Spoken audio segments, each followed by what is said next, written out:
we're now getting a message through the federal government that, hey, you need to protect this mobile device because it is basically this massive computer with your entire life stored in there, and there's very little protection.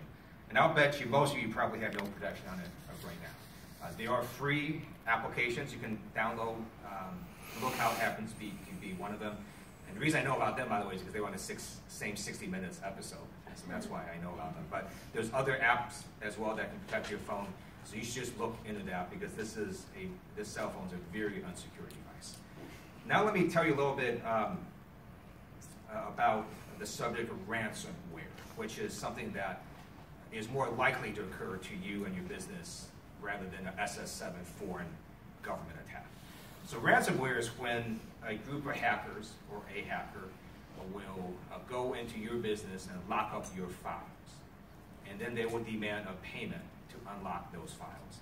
So in Southern California, Hollywood Presbyterian Hospital was a subject of a ransomware attack. All their medical files were locked. The doctors couldn't access them, and then the hackers demanded a payment. The hospital was faced with two choices. They could either make the payment, or they could proceed knowing that surgeries are going to happen where they didn't have access to these medical files. And then you would be putting patients' lives at risk. What would you do if you're a hospital? They made the payment. So now you're seeing this happen to not just hospitals, but to law firms, to police agencies, all sorts of different places, not only government agencies, but also businesses, where if you depend on data or files, and those are locked, and then you're in a really bad position, then you should look at making sure you're secure against ransomware attacks. One way to do this is just to have a copy of those files in a different location that hopefully hackers won't know where that is.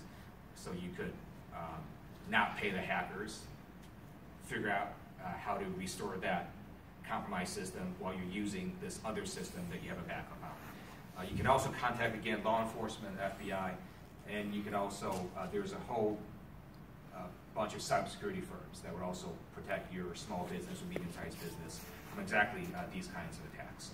And then let me just conclude a little bit about other things we're working on at the federal level. So there's 4 recovering computer science majors in Congress. Representative Will Hurd, Republican out of Texas, is another one. So we're working together to try to upgrade our systems at the federal government. Some of them are so outdated, they're still running languages such as COBOL, which 2 decades ago was deemed to be outdated. We're going to introduce legislation that is going to create a fund of over $3 billion that lets agencies access the fund to upgrade their systems, and then over time they have to pay the fund back. And this deals with a number of issues, one of which a lot of times agencies don't budget for security upgrades, and then they get hacked and like, oh my goodness, we need to upgrade our system, and they have no money to do it. It also solves a problem where some of these systems run across agencies, so it's hard for these agencies to figure out how to pay for a system-wide sort of upgrade. This fund should help with those situations, and it's our hope that it'll get off the floor and through the Senate. It does have bipartisan support. And with that, thank you for inviting me here. Happy to answer any questions that you may have, and just want to say thank you.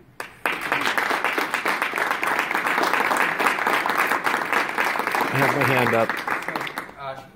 So, does the chamber want to call on the folks, or do you just want me to pick folks to call on? I have a question. Or I can just pick folks.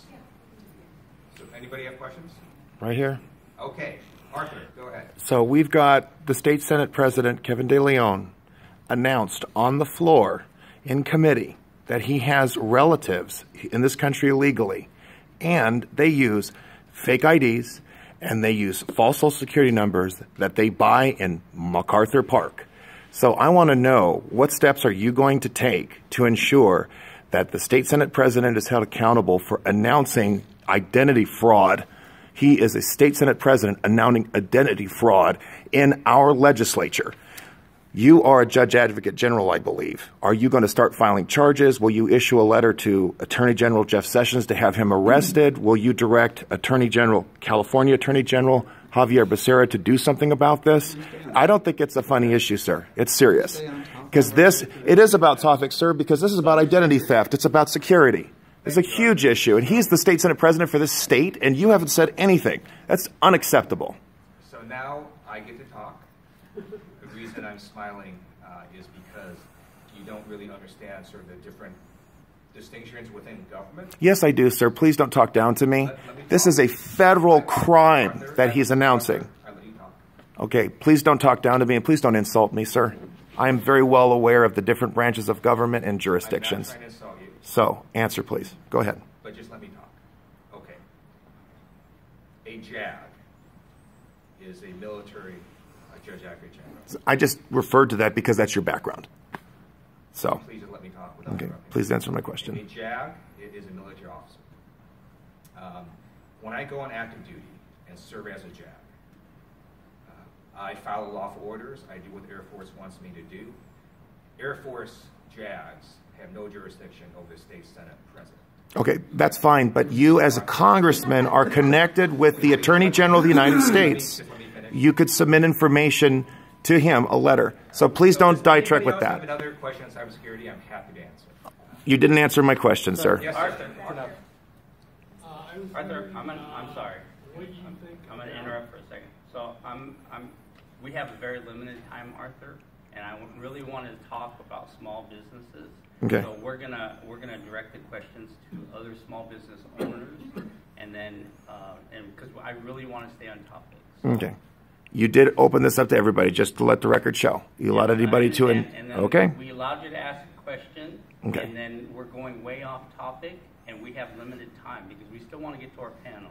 That's fine. Okay. I respect that. Thank you for. Okay. Thanks for letting me know. I'd like to know what you think about cybersecurity in